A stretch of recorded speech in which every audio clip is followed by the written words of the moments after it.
Bonjour à tous. Nous sommes aujourd'hui le samedi 8 août 2026 et notre cher ami, le professeur Ted Postol, est avec nous. Bon retour parmi nous, Ted. C'est un grand plaisir d'être ici comme d'habitude.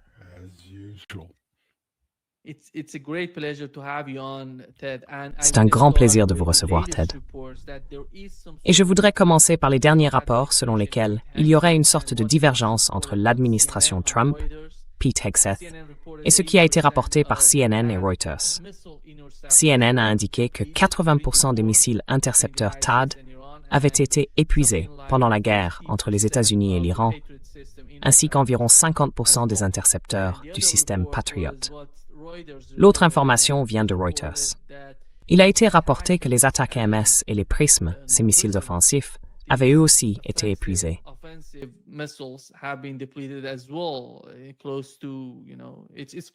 C'est crucial en ce moment, la situation concernant les missiles offensifs. Et puis on voit la réaction de Pete Hegseth, qui dit que ça n'a rien à voir avec la réalité. Vous savez, ils n'en savent rien. Ensuite, Donald Trump dit « Ils font fuiter ces informations. Il faut s'en prendre à ceux qui les transmettent aux médias. » Ted, quelle est votre compréhension de ce qui se passe avec ces missiles, ces intercepteurs et du calcul de l'administration Trump?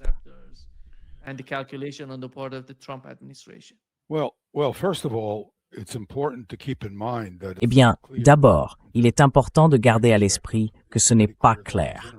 En fait, de mon point de vue, il est assez clair que ces intercepteurs n'ont pas beaucoup changé l'issue matérielle de la guerre.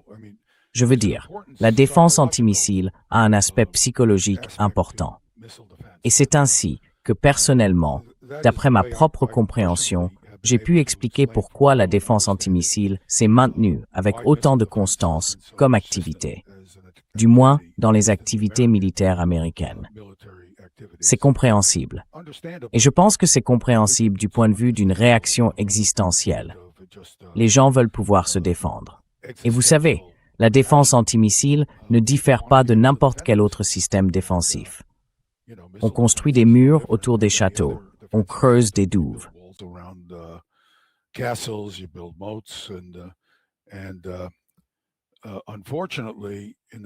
Et malheureusement, dans le cas de la défense antimissile, quand on tire sur des avions, la technologie a atteint un niveau tel que les défenses antiaériennes peuvent désormais être tout à fait redoutables. On peut obtenir des taux d'interception très élevés, ce qui est assez extraordinaire. Mais lorsqu'on tire sur des missiles balistiques, aucune des technologies que nous utilisons ne semble s'être rapprochée de la résolution du véritable problème. Et le véritable problème, c'est que les vitesses de rapprochement entre l'intercepteur et la cible sont extrêmement élevées. C'est facile à comprendre sur le plan conceptuel.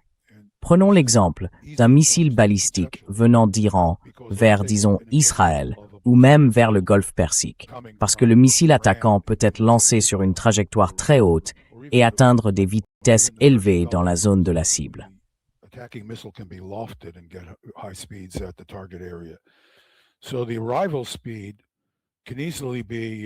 Donc, la vitesse d'arrivée peut facilement atteindre 3,5 km par seconde s'il s'agit d'un missile balistique. L'intercepteur, lui, se déplace à 1,5 km par seconde. Donc, vos vitesses de rapprochement sont d'environ 5 km par seconde. Si nous sommes à 5 km l'un de l'autre, il ne vous reste qu'une seconde pour essayer de frapper la partie avant. Car la seule façon d'avoir une chance de toucher la partie avant, c'est d'attaquer de face. C'est pourquoi, chaque fois qu'on peut réellement voir une interception, ce qui est rare, les engins arrivent de face vers la cible qu'ils essaient d'atteindre.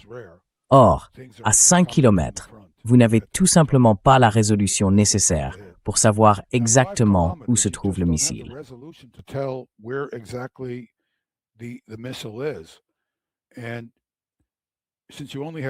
Et comme vous n'avez qu'une seconde, même si vous pouvez déterminer à 2,5 km ou 3 km où se trouve l'avant du missile, il ne vous reste alors même pas une demi-seconde pour effectuer la manœuvre. Et si vous êtes l'intercepteur, votre façon de manœuvrer consiste à modifier votre angle d'attaque. Or, il faut du temps pour faire pivoter le missile afin d'obtenir de la portance. Chaque type d'intercepteur a donc ce qu'on appelle un temps de réponse. C'est pour cela que le Patriot PAC-3 a été conçu par rapport au PAC-2. Le PAC-3 possède une couronne de 180 petits moteurs fusées autour de sa partie avant.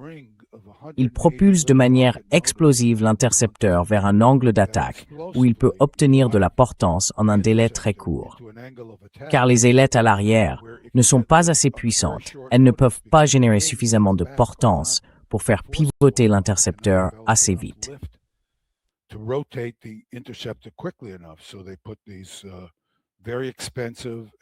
Il place donc ces moteurs fusées très coûteux et très sophistiqués en cercle, au nombre de 180, pour pouvoir les faire exploser et changer brutalement l'orientation de l'intercepteur. La vraie question, c'est donc, est-ce que cela suffit? Et il n'y aurait vraiment aucun moyen. Je ne pourrais pas, enfin, j'ai fait des estimations là-dessus. Mais pour être honnête, elles sont assez proches pour qu'on ne puisse pas exclure de toucher occasionnellement une cible qu'on essaye d'atteindre. Donc la seule façon de le savoir, vraiment, et la seule façon pour l'organisation qui fabrique ces engins, c'est de les tester.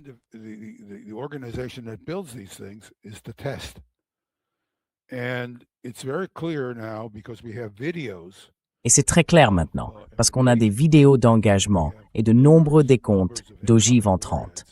Or, très rarement, sur 50 ogives entrantes, on en voit une exploser. Et on peut clairement les voir exploser. Donc si on observait le ciel et qu'il y avait beaucoup d'interceptions réussies, comme ils le prétendent, avec des taux d'interception proches de 90%, le ciel ressemblerait à un feu d'artifice. Vous voyez, bam, bam, bam. Ce serait un spectacle pyrotechnique des plus spectaculaires, parce que ces boules de feu seraient très grandes et très lumineuses. À la place, on voit simplement les ogives arriver. Et de temps en temps, on voit dans le ciel un éclair très spectaculaire, correspondant à une seule interception. Donc, si vous faites le calcul du mieux possible, sachant qu'on n'a pas tous les engagements, vous arrivez à un taux d'interception de 2 ou 3%, au mieux.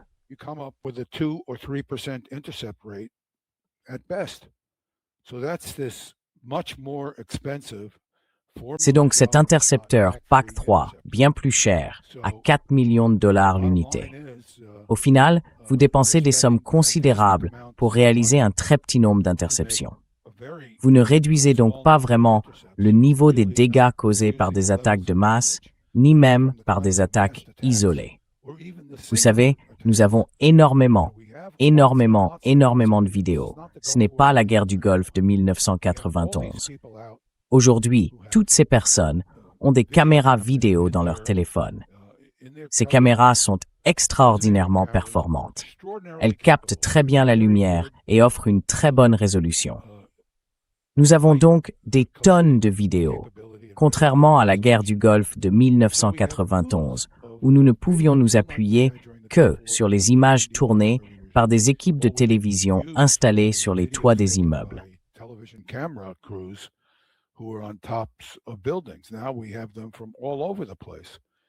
Maintenant, il nous arrive de partout. Nous avons donc une quantité énorme de données. Et comme je l'ai montré dans une émission précédente, on pourrait le montrer de nouveau un jour, si les gens sont vraiment intéressés. On peut voir des ogives arriver de temps en temps, de façon spectaculaire. Ces explosions ne sont donc pas quelque chose qu'on pourrait rater si l'on sait ce qu'on fait. Ce n'est pas comme si on ne les voyait pas. On verrait un fantastique feu d'artifice au-dessus de Tel Aviv, de Haïfa ou d'une base militaire américaine dans le Golfe Persique. Or, on ne le voit pas. Donc le système ne fonctionne pas. Et il n'a pas fonctionné tout au long de cette guerre. Il n'a pas fonctionné non plus au-dessus de l'Ukraine.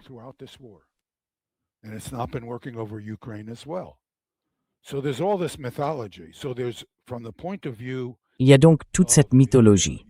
Du point de vue des Ukrainiens, il y a l'OTAN. Ils n'ont pas de défense aérienne, même s'ils manquent d'intercepteurs. C'est comme s'ils menaient le mauvais débat. L'empereur est nu et il discute pour savoir s'il porte une cravate en soie ou une cravate en laine. Il n'y a pas de cravate. L'empereur est nu. Et bien sûr, il réclame à grands cris davantage d'intercepteurs, que leur capacité de production est évidemment incapable de fabriquer. Mais cela ne change rien. Aucun résultat ne modifiera l'issue, même s'ils pouvaient fabriquer ces intercepteurs à un rythme fantastique, bien supérieur à ce dont ils sont capables.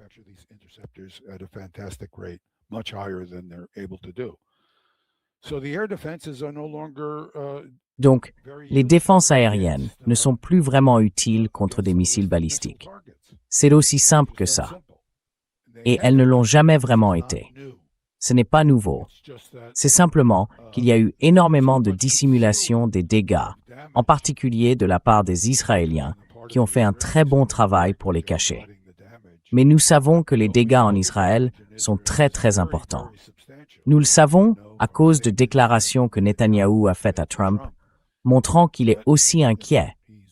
Ou peut-être, dans certaines déclarations dont nous avons connaissance, qu'il a clairement dit à Trump, « Vous devez faire quelque chose concernant les missiles balistiques, plus encore que face aux défis nucléaires, parce que les missiles balistiques ont causé des dégâts très importants à Israël. »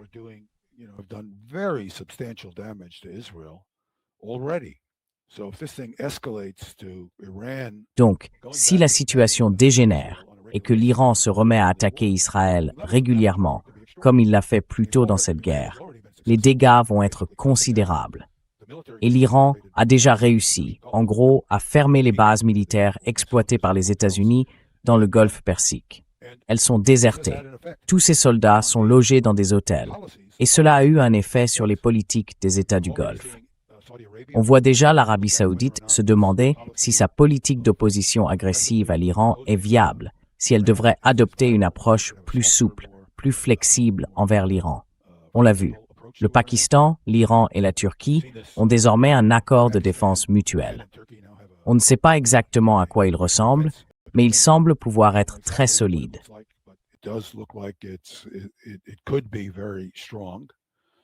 Le Pakistan, la Turquie et l'Arabie saoudite. Pardon, oui, et le Pakistan. Oui, le Pakistan. Et ce type d'accord de défense mutuelle est incontestablement dû à la puissance de destruction qu'a démontré l'Iran, avec ses missiles balistiques et ses drones.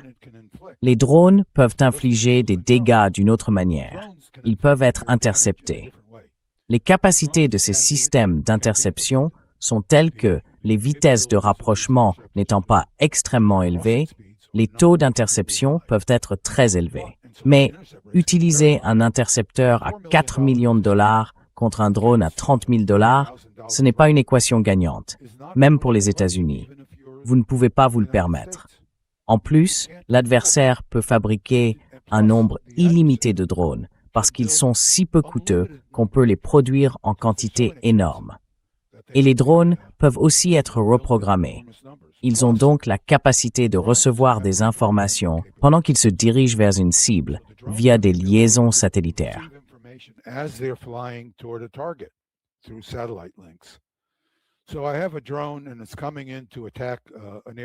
J'ai donc un drone et il arrive pour attaquer un système de défense aérienne.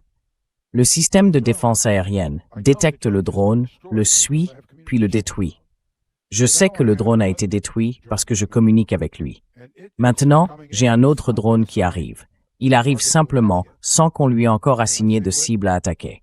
Et je lui dis d'accord, la cible que le drone précédent attaquait a réussi à l'abattre. Donc, c'est désormais ta nouvelle cible. Et si vous abattez ce drone, il y en a un autre derrière qui reçoit une nouvelle assignation. C'est donc un système très efficace. Autrement dit, je n'ai pas besoin de lancer 10 drones en espérant que l'un d'eux passera. Je peux en lancer 3, 4 ou 5, en sachant que, tôt ou tard, ce système défensif n'aura plus d'intercepteurs.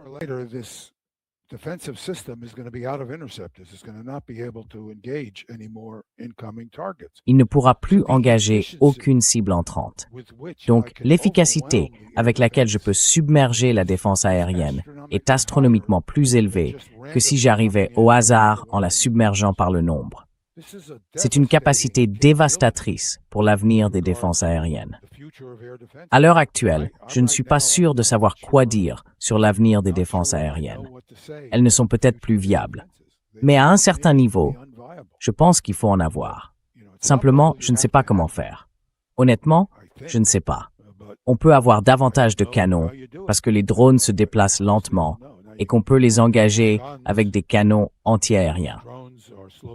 Mais la partie interception des défenses aériennes, il est très difficile de voir comment elle pourrait rester utile dans un avenir indéfini, surtout à mesure que les drones améliorent leur capacité à être reprogrammés et à communiquer avec des systèmes satellitaires.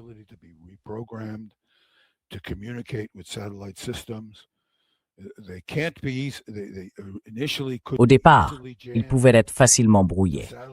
Mais les systèmes de communication par satellite deviennent aujourd'hui beaucoup plus sophistiqués, capables de résister au brouillage, ou au moins très difficiles à brouiller.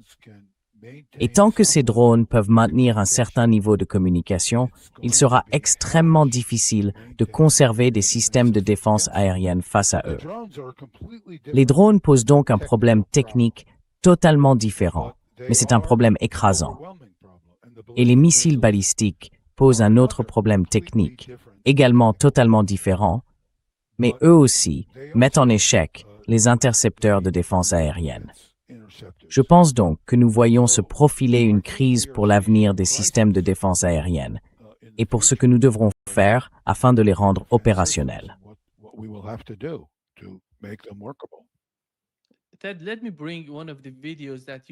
Ted, laissez-moi vous montrer l'une des vidéos que vous m'avez envoyées auparavant.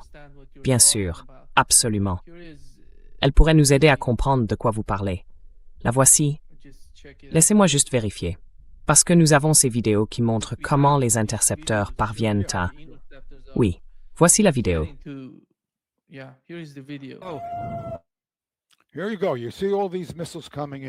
Voilà. Vous voyez tous ces missiles arriver. Vous voyez des flashs venant du sol. Il y a une interception ici, qui est expliquée plus tard dans la vidéo. Mais si ce système interceptait des missiles balistiques, vous devriez voir des flashs comme ça partout dans le ciel. Or, ce n'est pas le cas.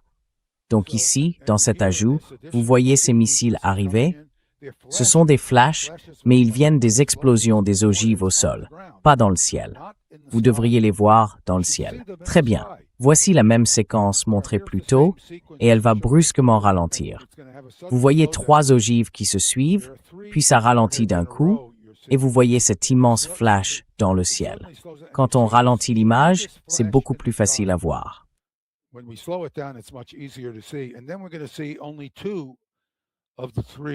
Et ensuite, on ne va voir que 2 des 3 missiles balistiques arriver.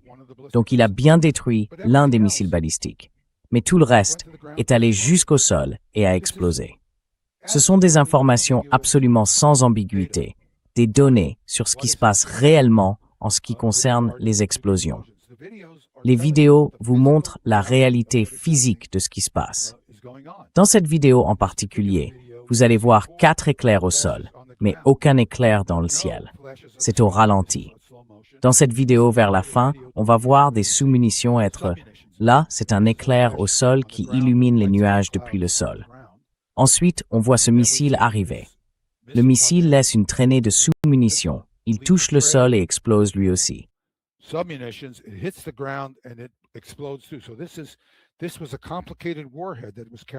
Il s'agissait donc d'une ogive complexe qui transportait des munitions à sous-munitions et une munition unitaire, une munition unique, qui a touché le sol et explosé. Mais quand on regarde, on peut le voir plus lentement. Lorsque la lumière diminue et que vous voyez les sous-munitions se disperser, ce sont de toutes petites sous-munitions. Quand elles touchent le sol, elles explosent. Et si vous êtes au sol, à quelques mètres de là, vous serez grièvement blessé ou tué. Elles vont donc se retrouver partout au sol, en retombant sur le sol. Vous avez donc été touché 2 fois par cette ogive en particulier, parce qu'elle a dispersé ses sous-munitions. Ici, vous voyez une ogive unique arriver. Vous ne voyez aucune interception. Ici encore, nous allons voir une interception, mais nous ne voyons aucune explosion dans le ciel.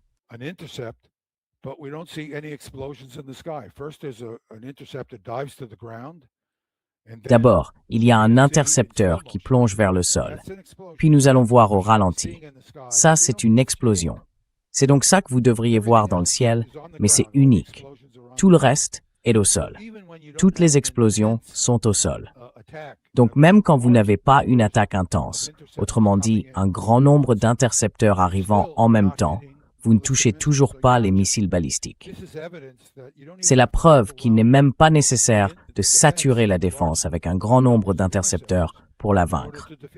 S'ils arrivent à un rythme très faible, aucun de ces engins n'est détruit. Vous ne voyez pas ces grandes explosions dans le ciel. Elles ne se produisent tout simplement pas. Donc ici, bien sûr, c'est l'intercepteur accéléré, l'intercepteur FATA. Et vous voyez cette énorme explosion due à l'énergie cinétique ainsi qu'à la charge explosive.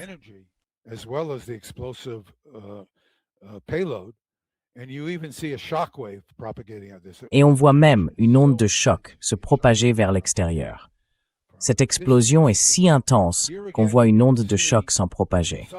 Là encore, vous allez voir des manœuvres brusques de la part de l'ogive. Le sol devrait bouger lui aussi, mais ce n'est pas le cas. Cela vous montre donc que l'ogive est en train de manœuvrer. Vous ne pouvez pas l'intercepter parce que vous ne savez pas où l'ogive va se trouver. Il vous faut des dizaines de secondes pour... Voici un autre cas où l'ogive oscille dans le ciel. Vous ne pouvez pas l'intercepter parce qu'il vous faut des secondes pour déterminer où vous allez essayer de la frapper. Et cet engin se déplace de manière imprévisible. Voici l'image d'une ogive en vol propulsée à très haute altitude.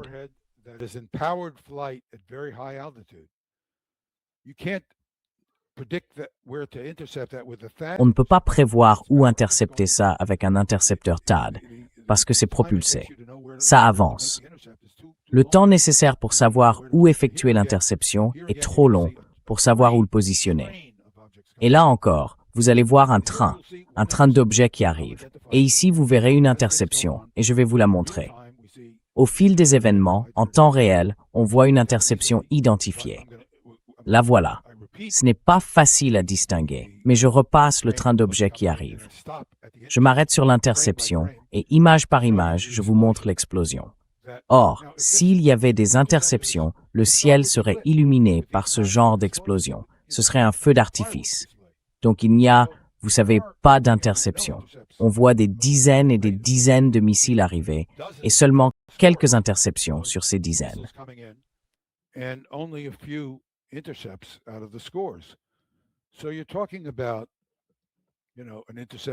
Donc, vous parlez, vous savez, d'une interception sur 30 ou 50 ogives qui arrivent.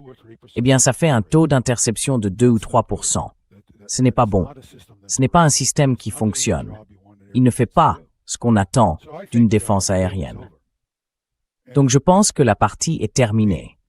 Et ils ont caché ce fait aux gens qui regardent ce qui se passe, au peuple américain et peut-être aussi à la population israélienne.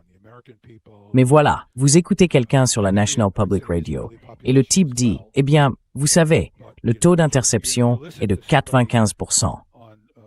Mais il y a quand même beaucoup de dégâts. Alors peut-être qu'il arrive plus de missiles balistiques que nous ne le pensons. Eh bien, réfléchissez. Peut-être que les intercepteurs ne les interceptent pas.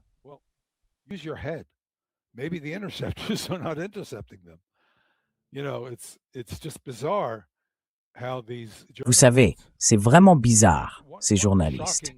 Enfin, l'une des choses les plus choquantes, c'est à quel point, je ne veux pas être méchant, mais je veux le dire de manière forte, vous savez, de manière honnête, à quel point ces gens sont incultes. Je suis sidéré. Il y a des journalistes avec qui vous échangez, et ces gens sont incroyablement perspicaces. Ils comprennent immédiatement les choses quand vous leur parlez. Mais tellement de ces journalistes sont simplement des gens qu'on a formés à lire les informations, pas à les comprendre. Alors quelqu'un leur dit qu'il y a un taux d'interception de 90%, et ils ne pensent jamais à se demander, bon, qu'est-ce que vous voyez? Servez-vous de vos yeux. Ce n'est pas comme si j'étais invisible. Appelez-moi. Je peux vous envoyer les vidéos. Je peux vous les expliquer. Votre public comprend maintenant de quoi je parle.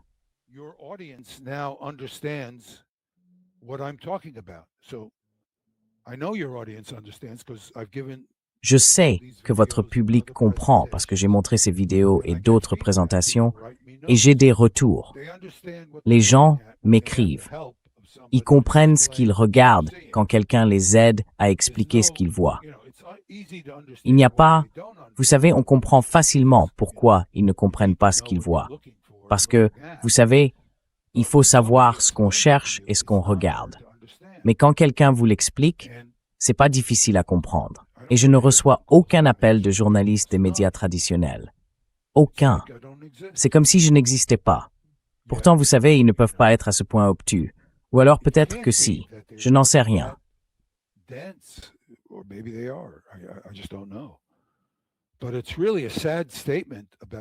Mais c'est vraiment un triste constat sur la qualité des capacités d'analyse dans le journalisme, du moins chez les journalistes de télévision et aussi dans la presse. Journalistes, regardez les données. C'est tout ce que je fais, vous savez. Pendant la guerre du Golfe, en 1991, ils pensaient que j'étais un illuminé. Ils disaient, ce type est un illuminé. Il est professeur au MIT, mais c'est un intello à tête pointue. Il ne sait pas de quoi il parle. Il a un agenda, vous savez. Il a fallu des efforts énormes avant que finalement, tout à coup, les gens commencent à comprendre cela. Mais aujourd'hui, je veux dire, il y a un historique. Je veux dire, des articles ont été écrits sur le travail que j'ai fait avec mon merveilleux collègue George Lewis, dont je suis très triste de vous annoncer qu'il est décédé la semaine dernière. Et pour moi, c'est vraiment une situation très triste.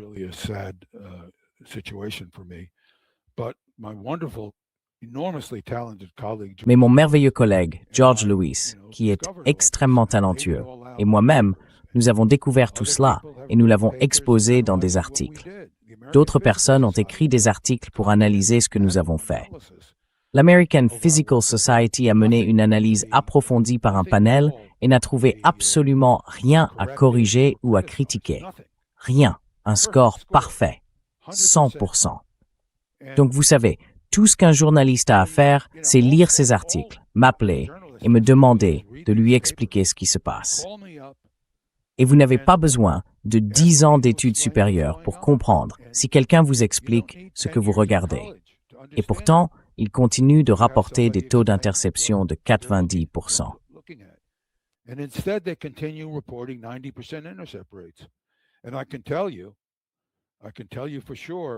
Et je peux vous le dire, je peux vous l'affirmer. Lockheed Martin et Raytheon adorent ça, parce qu'ils avaient annoncé un taux d'interception de 96% pendant la guerre du Golfe, en 1991. Le président ne le savait pas. Le président George H.W. Bush ne le savait pas. Et son secrétaire à la Défense, Dick Cheney, ne le savait pas non plus. Donc, ces deux personnes, au plus haut niveau du gouvernement américain, ne savaient pas que le système dont ils se vantaient était un échec total. Évidemment, ils étaient embarrassés. Il y a eu des informations, je ne sais pas si c'est vrai. À l'époque, j'avais encore des habilitations au secret. Et un journaliste m'a dit que Dick Cheney était furieux contre mon rapport et qu'il cherchait comment faire retirer mes habilitations.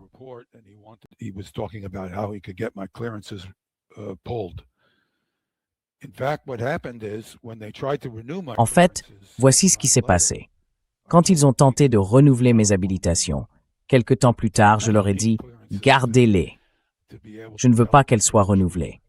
Je n'ai pas besoin d'habilitation pour pouvoir dire la vérité aux gens. » Enfin, c'est ridicule. Donc, en fait, dans mes analyses, je continue, sans le vouloir, à révéler des choses que le gouvernement essaie de garder secrètes, y compris vis-à-vis du Congrès. Par exemple, il y a seulement quelques années, le Congrès a été informé, sans que ce soit intentionnel, d'un programme mené au laboratoire national Sandia pour améliorer les capacités de destruction de nos ogives stratégiques. Parce que j'ai analysé la littérature accessible au public sur le sujet, et j'ai dit, eh bien, on dirait que nous avons cette capacité et qu'elle a été développée.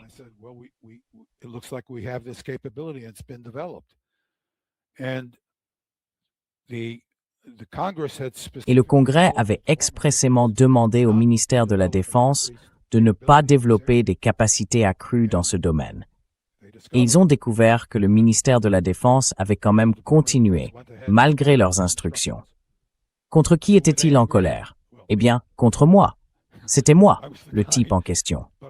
Mais, bien sûr, je l'ai fait simplement en consultant la littérature accessible au public. Vous savez, c'est pareil pour toutes ces autres choses. Juste ce matin, je me suis un peu intéressé aux missiles Oreknik, comme vous le savez probablement, et j'ai regardé. Les Russes ont publié une vidéo montrant un lanceur érecteur transporteur qui, selon eux, transportait des missiles Oreknik déployés en Biélorussie. Je ne peux pas affirmer avec certitude que c'est vrai. C'est une situation de type « si, alors ».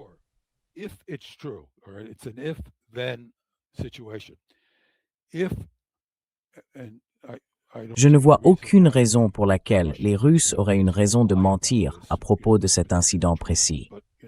Mais s'il est vrai qu'il s'agit du lanceur érecteur transporteur qui emporte un Oreknik, alors je peux vous dire avec certitude que c'est un missile à un seul étage. Ce n'est pas un missile à plusieurs étages, contrairement à ce que beaucoup de gens disent. D'ailleurs, ce n'est pas nécessaire. J'ai fait des calculs qui montrent qu'il suffisait qu'il s'agisse d'un missile à un seul étage. Autrement dit, c'est le premier étage, probablement le premier étage d'un SS-20 ou quelque chose comme ça. Vous savez, un missile balistique à portée intermédiaire qui a été retiré du service. Donc, vous savez, toutes ces informations erronées, répétées, soit par des journalistes, soit par des gens qui se disent analystes, eh bien, on peut en déduire la fausseté.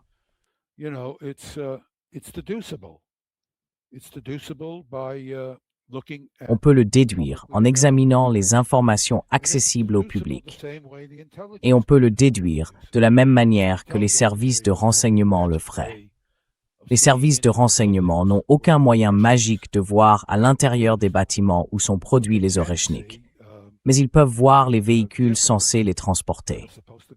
Et si les véhicules ont une certaine longueur, ils ne peuvent transporter que le premier étage d'un missile.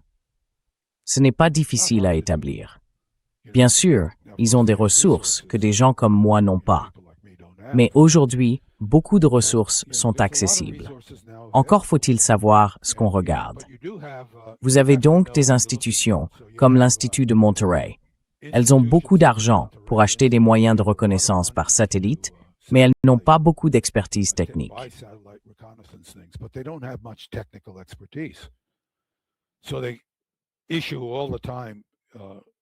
Donc, ils diffusent constamment des informations erronées.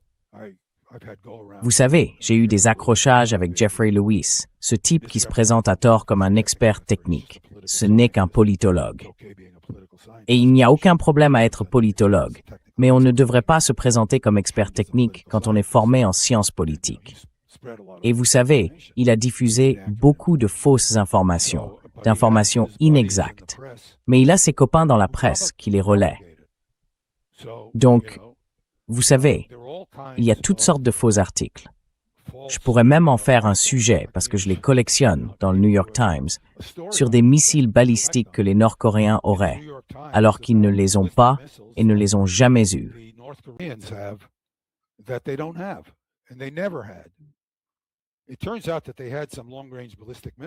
Il s'avère qu'ils avaient des missiles balistiques à longue portée, mais qu'ils proviennent d'une source complètement différente. Donc, la méthodologie historique, l'histoire de la manière dont les Nord-Coréens ont obtenu des missiles balistiques à longue portée est inexacte parce que l'Institut de Monterey diffuse de fausses informations sur cette question depuis des années. Et vous savez, est-ce que c'est important? Eh bien, probablement pas au bout du compte. Parce que le fait est que les Nord-Coréens ont désormais des missiles balistiques à longue portée et qu'ils possèdent des armes nucléaires d'une puissance très importante, de 100 ou plusieurs centaines de kilotonnes. Nous ne le savons pas grâce à l'Institut de Monterey. Nous le savons parce que, encore une fois, nous avons des stations de mesure sismique.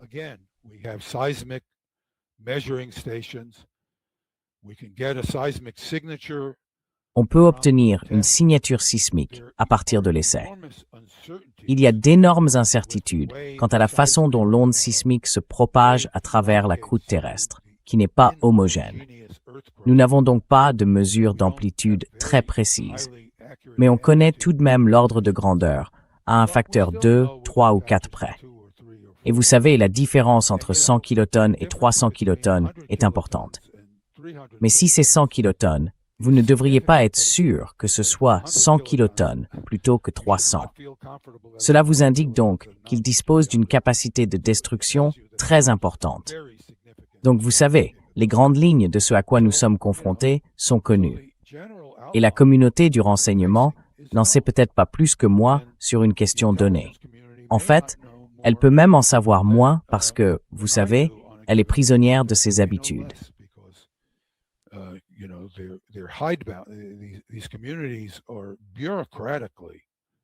Ces milieux sont incroyablement sclérosés sur le plan bureaucratique. Par exemple, j'avais un ami, malheureusement, il est mort aujourd'hui, mais c'était un ami formidable, quelqu'un de très honnête. Il m'a dit, il était le scientifique en chef à la Maison-Blanche sous Obama, enfin, dans l'administration Obama, pardon.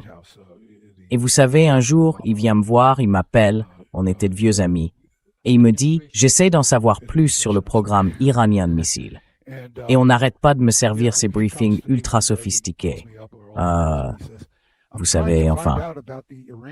Et chaque fois que je leur dis que je n'obtiens pas ce dont j'ai besoin, ils répondent, ah, il vous faut le briefing de 3 heures qui ne vous apprend rien. Vous savez, plutôt que celui d'1 heure.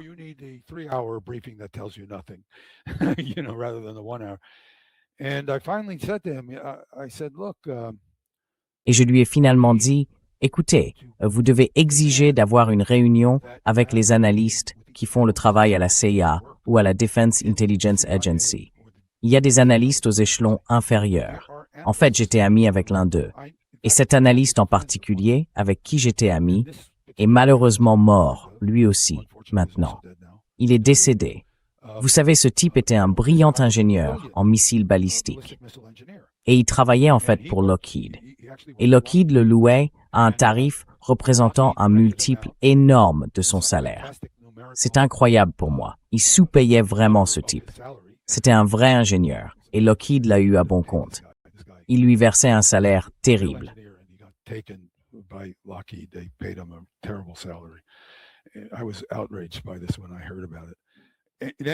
J'ai été scandalisé quand j'ai appris ça. Quoi qu'il en soit, il s'appelle Bob Dietz. C'est une personne formidable, un grand patriote, un patriote américain. Et vous savez, on lui avait donné accès à la télémétrie que nous avions interceptée lors d'essais de missiles balistiques soviétiques. Je dis soviétiques parce que c'était à une époque plus ancienne. Et après qu'il a pris sa retraite, je l'ai emmené en Russie avec l'un de mes groupes. Bob était impossible à contrôler. Et vous savez, mon attitude envers des gens comme lui, c'est que si vous voulez de bonnes personnes, elles seront difficiles à contrôler. Ce n'est pas qu'il était mauvais ou malveillant. C'est juste que, vous savez, il était énergique. Et je lui disais, Bob, s'il vous plaît, ne faites pas ça. Et il répondait, mais je suis curieux.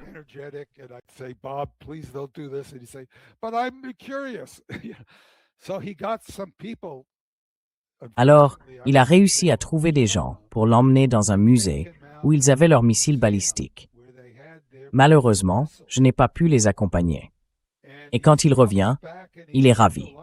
Il dit, « Vous savez, j'avais prédit exactement comment ils déployaient les ogives sur le SS-18 Mod 2. » Il dit, « J'avais prédit qu'ils avaient ces dispositifs et qu'ils éjectaient les ogives, parce que les ogives basculaient. » Il dit, « Je n'avais aucune idée de ce à quoi ressemblait le missile. » Il était tellement fier de lui. Je me souviens qu'il jubilait. Il dit, « Je savais, d'après la télémétrie, que les missiles étaient en quelque sorte éjectés. Et je savais aussi, grâce aux informations radar qu'on nous avait fournies, qu'ils basculaient bout sur bout. Mais je n'avais aucune idée de ce à quoi ressemblait le mécanisme. Alors j'en ai inventé un. »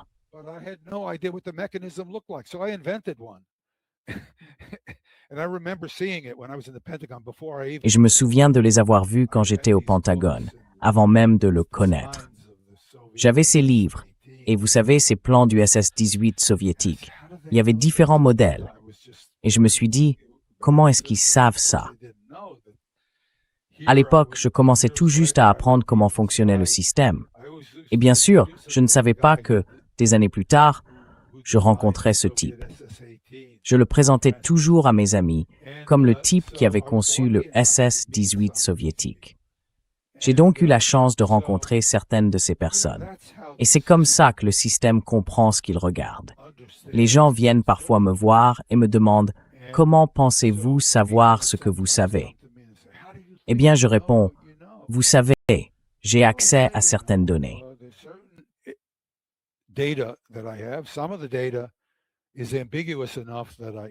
Certaines données sont suffisamment ambiguës pour que je ne puisse pas, par exemple, déterminer comment l'Orekhnik est installé dans ce véhicule érecteur-lanceur. J'ai regardé ça ce matin même, et le modèle est un peu ambigu. Mais je peux vous dire qu'il y a là un étage unique de SS-20 ou quelque chose de très similaire, peut-être un seul étage de SS-27. Mais c'en est très proche, et c'est un missile à un seul étage. Ce n'est pas un missile à plusieurs étages. Et à partir de là, avec une estimation approximative du volume et du poids, approximative, pas exacte, je peux vous dire grosso modo quelle peut être la charge utile de ce missile en emportant les ogives que nous avons vues, les 36 munitions qui arrivent.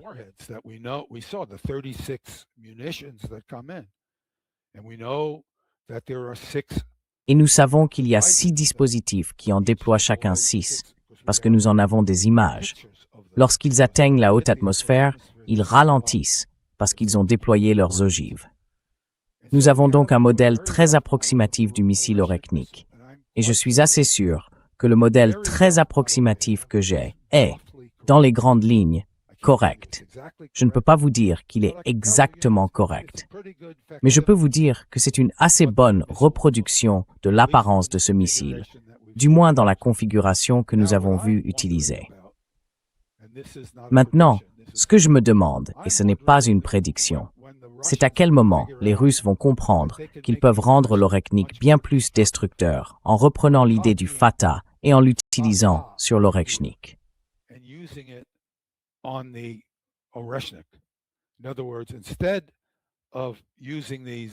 Autrement dit, au lieu d'utiliser ces 6 ogives relativement inertes, vous savez, d'environ 100 à 150 kg, qui produisent un effet explosif équivalent à environ 100 kg lorsqu'elles frappent le sol par énergie cinétique, on pourrait simplement y mettre une ogive propulsée de 700 ou 800 kg et la propulser de façon à ce qu'elle frappe le sol à 4 ou 4,5 km par seconde. Et là, elle causerait bien plus de dégâts que ces ogives séparées. Et les Russes savent faire ça. Je me demande si nous allons voir cela dans les prochaines années. Et si c'est le cas, ce sera un missile horriblement plus performant que ne l'est l'Orekhnik aujourd'hui. Or, l'Orekhnik sera probablement déjà un missile tout à fait capable lorsque nous le verrons enfin utilisé en nombre. Donc, vous savez, l'avenir recèle encore de possibles surprises.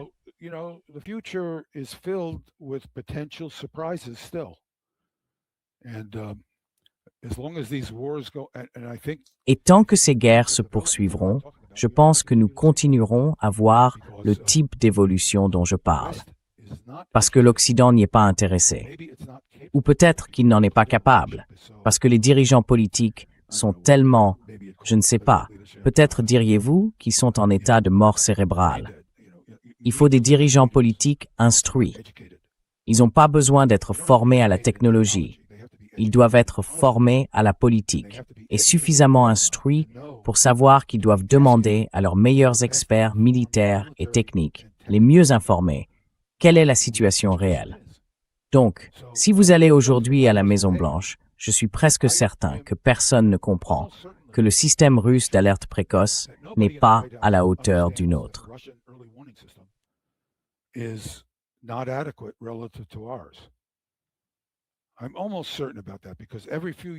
J'en suis presque certain, parce que tous les quelques années, je dois faire quelque chose pour essayer de rappeler à ces gens, parce qu'il n'y a pas de mémoire institutionnelle. Et à chaque fois, ces gens sont remplacés par un autre groupe d'idiots. Je me fiche qu'ils soient républicains ou démocrates. Quant au genre de personnes choisies pour ce que les Américains appellent l'establishment de la sécurité nationale, aujourd'hui plus ou moins regroupés sous l'étiquette des néoconservateurs, ce sont tous des néoconservateurs. Je me fiche qu'ils soient démocrates ou républicains. Vous parlez à ces gens, ils ne savent rien. Ils n'ont aucune compétence technique. Ils n'ont aucune connaissance politique.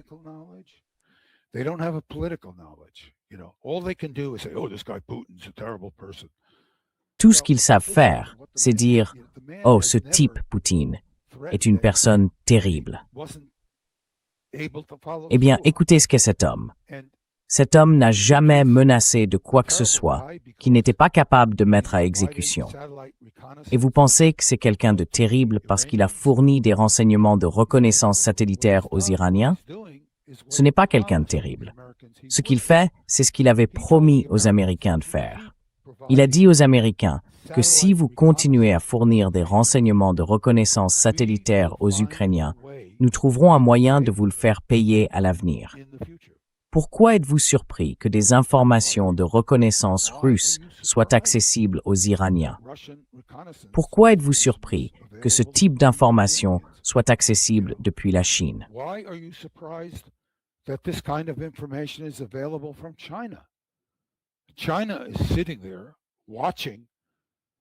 La Chine est là. Elle regarde les puissances occidentales se préparer dans une sorte de délire à lui faire la guerre sous la direction des États-Unis. Vous savez, on va aller tabasser les Chinois. On n'arrive même pas à tabasser une puissance intermédiaire comme l'Iran. Vous savez, les habits de l'empereur sont tombés quand il s'agit de s'en prendre à la Chine. Vous savez, on n'entend plus du tout le même genre de discours dans la sphère politique américaine sur l'idée de s'en prendre aux Chinois et de les tabasser à propos de Taïwan. En ce moment, on ne l'entend plus du tout. Et je ne suis pas sûr qu'on l'entendra à nouveau avant longtemps, parce que la Chine est une puissance militaire bien plus capable que l'Iran. Ce qui ne veut pas dire que l'Iran ne soit pas une puissance militaire extrêmement capable.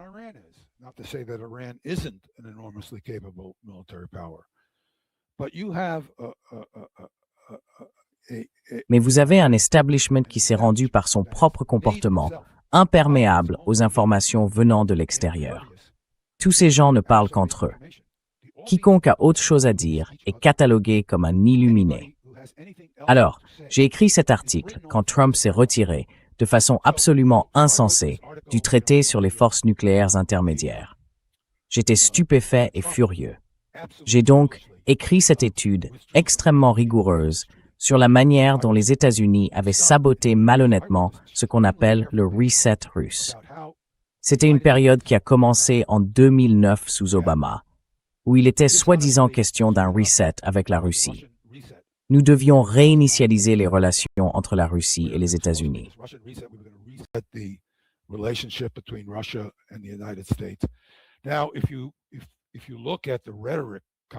Maintenant, si vous regardez la rhétorique de tous les démocrates, les républicains ont leur propre fausse rhétorique.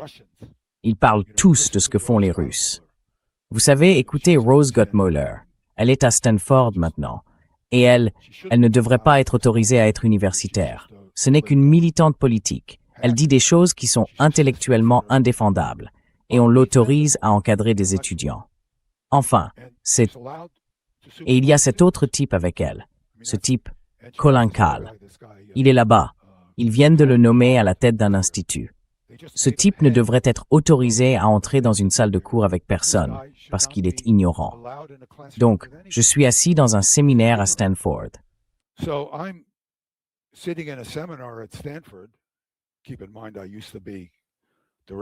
N'oubliez pas que je dirigeais le programme scientifique là-bas, il y a des années. Il n'y a plus de programme scientifique là-bas aujourd'hui. Et lui, en gros, me lance une attaque facile à propos de cet article que j'ai écrit. J'y soulignais que pendant le reset avec la Russie, les États-Unis ont déployé ces systèmes Aegis Ashore. Ils n'avaient aucune capacité de défense antimissile, mais ils avaient une capacité considérable de frappe nucléaire contre la Russie. Donc il y a eu ce reset avec la Russie. Et qu'avons-nous fait pendant ce reset? Nous avons installé, en Pologne et en Roumanie, aux frontières de la Russie, des systèmes de frappe proches de Moscou, capables d'y envoyer des armes nucléaires. Et nous prétendons que ce sont des systèmes de défense antimissiles, alors que leurs capacités de défense antimissiles sont nulles.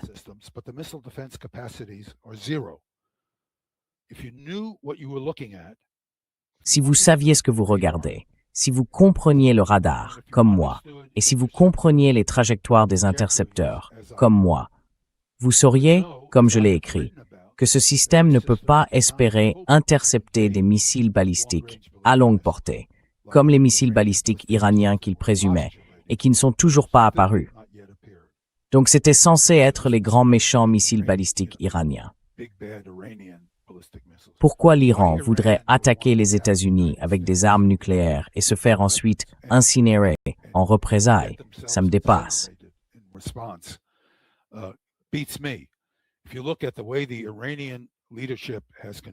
Si vous regardez la manière dont les dirigeants iraniens ont mené cette guerre, qui est existentielle pour eux, et une guerre de choix pour les Américains, cette guerre de choix pour les Américains est existentielle pour l'Iran. Ils ont fait preuve d'un comportement extrêmement mesuré, d'une stratégie mûrement réfléchie pour obtenir la levée des sanctions, afin de pouvoir avancer, reconstruire leur pays et faire en sorte que ces puissances occidentales leur lâchent enfin la grappe pour qu'ils puissent tout simplement s'occuper de bâtir une nation. Ils sont très lucides là-dessus, très prudents. Alors pourquoi iraient-ils construire des missiles à longue portée et attaquer les États-Unis avec des armes nucléaires de puissance relativement faible en faisant s'abattre sur eux l'enfer sur Terre lorsque les Américains répondront? Quel serait leur intérêt?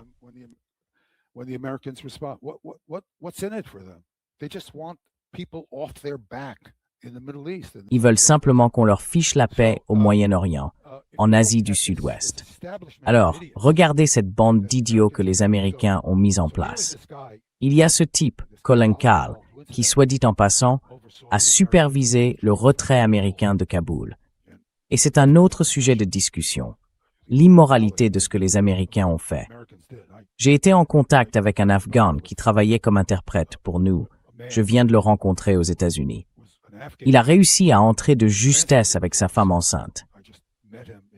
Ils allaient le laisser sur place, où il aurait été assassiné avec sa femme. Voilà ce que ça veut dire, travailler avec les Américains quand on est étranger.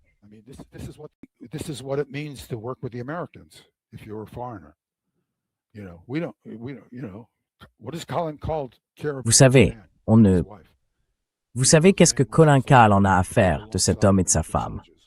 Alors que cet homme a risqué sa vie, qu'il a combattu aux côtés de soldats américains et qu'il leur a sauvé la vie, parce qu'il était traducteur et qu'il les a sortis de situations difficiles.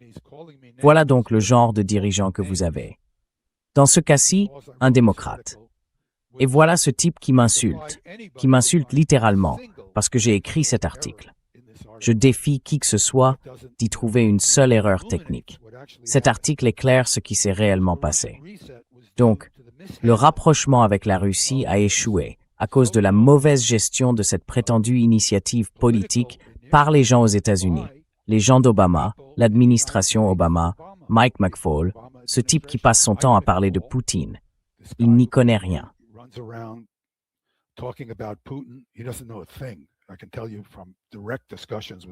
Je peux vous le dire après avoir discuté directement avec ce type, McFaul. Ce type est totalement ignorant. Et je veux dire, d'une ignorance stupéfiante, et d'une immaturité tout aussi stupéfiante. Je discute avec lui et il me dit « Ah, donc vous dites que je suis un idiot. » J'ai répondu « Non, non, Mike, je ne dis pas que tu es un idiot, je dis que tu es immoral. » Donc oui, je l'ai dit. Je dis que tu es immoral parce que tu fais la promotion d'une action militaire qui va faire tuer beaucoup d'innocents. Et c'est immoral parce que tu ne sais pas de quoi tu parles, mais tu parles comme si tu le savais. Et les gens t'écoutent parce que, bon sang, tu es un ambassadeur américain en Russie.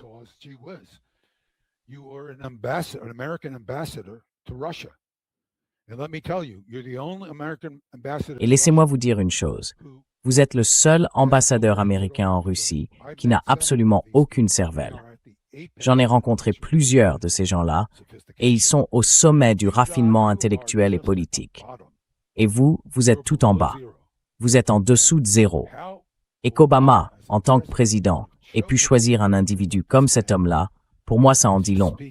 Ça joue contre Obama à mes yeux, d'une manière qui... Et j'ai voté pour Obama. Ma femme et moi l'avons soutenu très tôt, parce que vous savez, notre pays est raciste. Vous savez, c'est un problème. Ma femme et moi, nous avons regardé Obama et nous en avons parlé. Nous étions aussi explicites que je le suis maintenant. Nous avons dit ce type est noir. Il ne peut pas gagner, mais il est intelligent, il est compétent.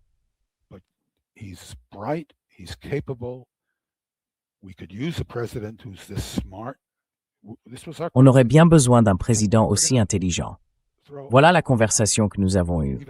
On s'est dit, bon, on va le soutenir, même si on pense qu'il n'a aucune chance. Et il nous a surpris. Il a gagné. Mais ensuite, il est arrivé au pouvoir et il n'a rien fait.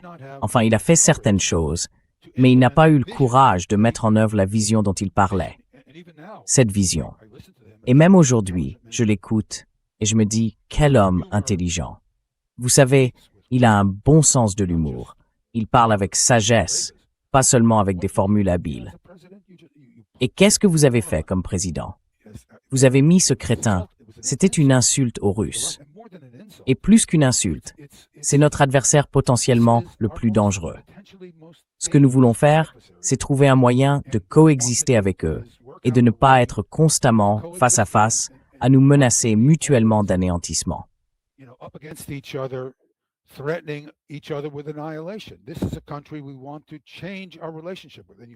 C'est un pays avec lequel nous voulons changer notre relation. Et vous envoyez cet idiot à Moscou, ce parfait crétin.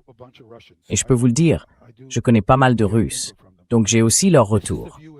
C'est aussi la vie en Russie. Les Russes ne voient pas ce type comme le grand héros de la démocratie.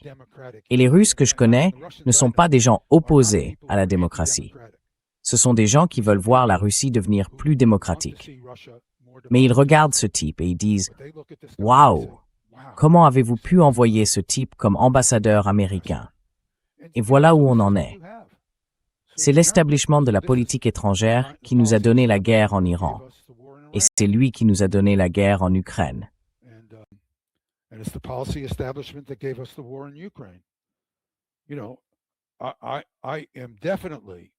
Vous savez, j'ai clairement été et je reste plus effrayé par ce que Biden a fait envers la Russie lorsqu'il était président que par ce que Trump fait aujourd'hui.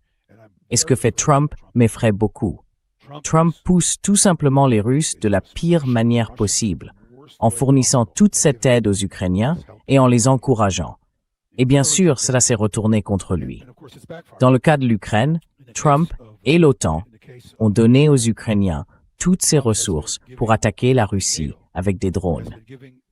Eh bien, cela s'est maintenant retourné contre eux, parce que les Russes se sont dit « D'accord, comment pouvons-nous faire cela sans faire escalader la guerre avec les Européens ?»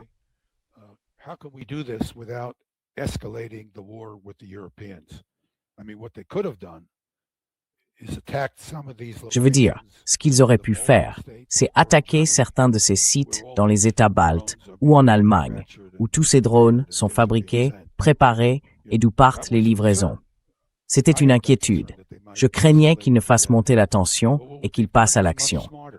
Eh bien, ce qu'ils ont fait est bien plus intelligent, parce que ce type, Poutine, et ses collègues sont intelligents.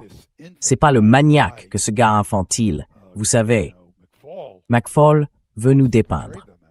Ils se sont dit, qu'est-ce qu'on peut faire pour vraiment mettre fin à ça plus vite et punir ces types pour ce qu'ils font? D'accord, on va fermer Odessa.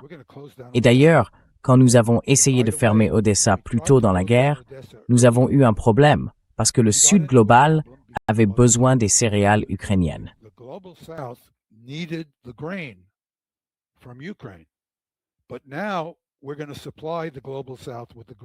Mais maintenant, nous allons fournir au Sud global les céréales qu'il aurait autrement reçues d'Ukraine. Donc, nous allons fermer Odessa et nous allons nous assurer que le Sud global reste à l'aise avec nous. Et maintenant, les Ukrainiens sont vraiment en difficulté parce qu'ils n'ont accès à aucun système maritime, quel qu'il soit. Et nous allons accroître le niveau des dégâts que nous infligeons à l'Ukraine, qui sont déjà considérable. Alors, en quoi cette stratégie de ces idiots, ces néoconservateurs de l'OTAN, ces néoconservateurs du Parti républicain et ces néoconservateurs du Parti démocrate, en quoi cette sagesse de leur part a-t-elle amélioré la situation de leur point de vue? Ils l'ont tout simplement aggravée. Donc je pense que la situation est vraiment... So I think the situation is really it's really a problem. C'est vraiment un problème structurel aux États-Unis. Nous avons éliminé au plus haut niveau de notre armée et de nos organismes d'analyse toutes les personnes compétentes et raisonnables qui peuvent réellement donner des conseils avisés aux dirigeants politiques. Et bien sûr, les dirigeants politiques en sont eux-mêmes responsables parce qu'ils ont mis cela en place. Vous savez, si vous faites clairement comprendre que vous ne voulez pas savoir ou que si quelqu'un vient vous dire quelque chose que vous ne voulez pas entendre, vous allez le mettre à la porte. Alors toutes les personnes qui vont vous dire ce que vous voulez entendre passent au premier plan.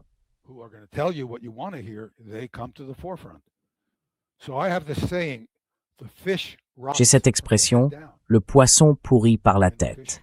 Et en Occident, le poisson a très efficacement pourri par la tête. J'inclus là-dedans ces dirigeants occidentaux en Europe qui se sont entourés d'imbéciles et qui sont eux-mêmes des imbéciles, ainsi que la classe politique aux États-Unis, démocrates comme républicains. Il faut que, et vous savez, je suis encouragé de voir que certains démocrates montrent aujourd'hui qu'ils ont une compréhension plus large. Mais ces gens vont devoir livrer un grand combat. Si les démocrates réussissent à reprendre le contrôle de la Chambre des représentants ou du Sénat lors de la prochaine élection, ce sera un grand combat, parce qu'il y a beaucoup de démocrates en état de mort cérébrale.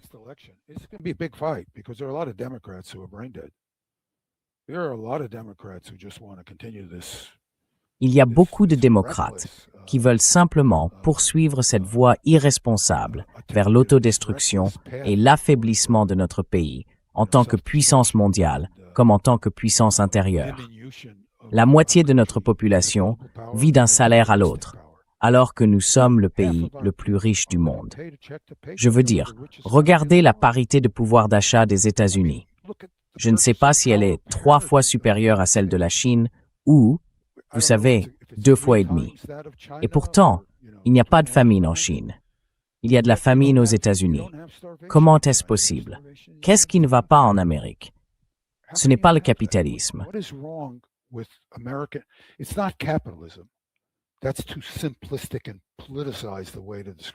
C'est une façon beaucoup trop simpliste et politisée de décrire les choses.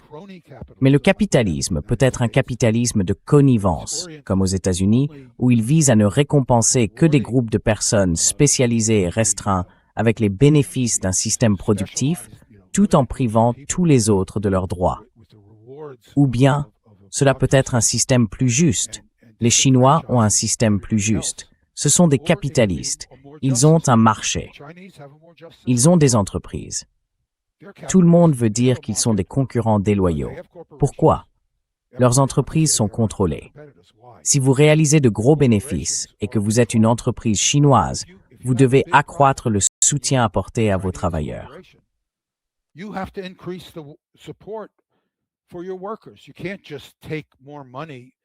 On ne peut pas simplement prendre davantage d'argent pour les dirigeants qui touchent, dans certains cas, des centaines de millions de dollars. Il ne possède même pas l'entreprise. Il est payé 100 millions de dollars par an. C'est incroyable. Si vous en êtes propriétaire, si vous êtes Gates et que vous avez créé cette entreprise, c'est différent. Ces types sont recrutés dans la rue. Ils se prennent pour des génies. Vous avez ces gens-là. Ils s'accordent ces salaires. Ils invitent leurs copains dans les conseils d'administration qui s'accordent aussi de gros salaires et votent de gros salaires pour ces types-là. Ils sont hors de contrôle. Ensuite, ils versent de gros dividendes à des gens comme moi. J'ai une femme qui est une excellente femme d'affaires et une excellente gestionnaire. Et nous devenons de plus en plus riches, alors que, soit dit en passant, je suis tout à fait prêt à ne pas devenir plus riche. which incidentally, I'm happy to not get richer. We have plenty of money. We do it because why should Nous avons beaucoup d'argent. Nous le faisons parce que pourquoi ne le ferions-nous pas? Vous savez, nous aidons les gens. Nous estimons qu'il est de notre devoir d'aider les personnes que nous connaissons et qui sont moins favorisées. Donc, en vivant dans un système que nous ne soutenons pas, sans pour autant nous sacrifier nous-mêmes, nous sommes en mesure d'aider d'autres personnes. Mais franchement, je serais très à l'aise avec moins d'argent. Je serais très à l'aise avec un système qui ne me récompense pas de façon excessive, simplement parce que j'ai une épouse très compétente en investissement. C'est un système scandaleux dont on fait partie. Chaque fois que je prends un Uber, je laisse un pourboire très largement supérieur, parce que je n'aime pas avoir quelqu'un de sous-payé qui me conduit. I don't like having someone underpaid driving me around. I like the convenience, so I'm using it. J'apprécie le côté pratique, alors je l'utilise. C'est très pratique. C'est un service formidable. Mais je ne me sens pas à l'aise si je ne laisse pas un très gros pourboire. Je suis prêt à payer ce que je considère comme le juste prix de la course. Et c'est comme ça que je fais face à la situation économique dans laquelle je suis plongé. Je ne sais pas si c'est moral ou non. Les gens pourraient me critiquer, mais nous sommes dans un système très injuste. Et il est injuste d'une manière qui s'attaque à des pays partout dans le monde. Et ça ne me plaît pas. Voilà, tout simplement. Enfin bref, on s'est énormément éloigné du sujet, complètement écarté des thèmes dont nous devions parler.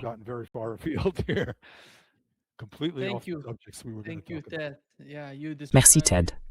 Oui, vous l'avez bien décrit. Je ne vous ai pas interrompu parce que je sais que vous décrivez chaque détail important dans votre analyse. C'est pour ça que je ne vous ai pas interrompu. Je pense que vous avez bien fait et que vous avez tout bien décrit.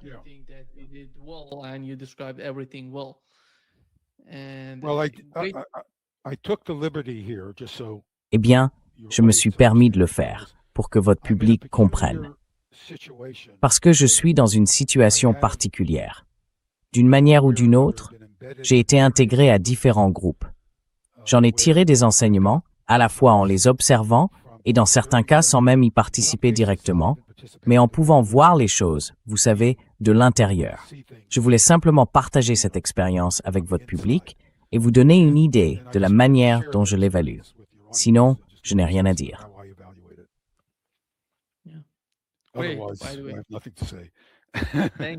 Merci. Merci Ted. Merci beaucoup d'être avec nous aujourd'hui. C'est un grand plaisir, comme toujours. Nous allons bientôt nous reparler, Ted. Absolument. On peut être de la Fed. Exactement.